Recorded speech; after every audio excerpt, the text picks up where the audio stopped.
பெண்கள் மற்றும் மரங்கள் இடையே ஒரு மிகவும் சிறப்பு வாய்ந்த பிணைப்பு உள்ளது. இந்த அழகான கருத்தை 5ஆம் நூற்றாண்டுல மகான் சமஸ்கிருத கவிஞர் காளிதாசர் விவரித்துள்ளார்.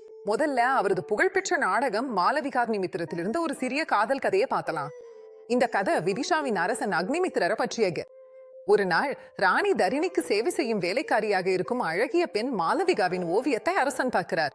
அவளை நேரில் சந்திப்பதற்கு முன்பே அரசன் அவளது அழகில் காதலாகி விடுகிறார். தன் புத்திசாலி நண்பரும் அரண்மனை நகைச்சுவையருமான கௌதமாவின் உதவியுடன் அரசன் மாளவிகாவை அரண்மனையில நடனமாட செய்கிறார். ஆனா அரசன் மாளவிகாவை விரும்புகிறார் என்பதை ராணி தரணி அறிந்ததும் அவள் பொறாமை கொண்டு விடுகிறாள். மாளவிகாவை அரசனிடமிருந்து விலக்க அவளுக்கு ஒரு கடினமான பணியை வழங்குகிறார். மாளவிகாவை அசோக மரத்தை மலரச் செய்யும்படி கேட்டுக்கொள்ளப்படுகிறது. பண்டைய நம்பிக்கைப்படி அழகான பெண்ணொருவர் தொடும்போது அசோக மரம் மலர்கிறது.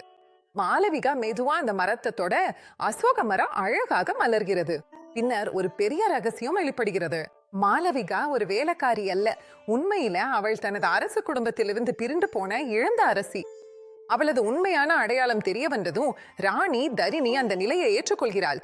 இறுதியில் அரசன் அக்னிமித்ரன் மாளவிகாவை திருமணம் செய்கிறார். இந்த மனதை கவரும் கதை பெண்கள், இயற்கை மற்றும் மரங்களை எவ்வாறு பண்டைய இந்திய இலக்கியம் அழகாக இணைத்தது என்பதை காட்டுகிறது. அடுத்த பகுதியில மரங்கள் வளரவும் மலரவும் காளிதாசர் விவரித்த முறைகள், இயற்கை உரம் போடும் முறைகள் மற்றும் சமூக தோட்டம் போன்ற யோசனைகள் எப்படி இருந்தன என்பதையும் நாம் பார்க்க போகிறோம்.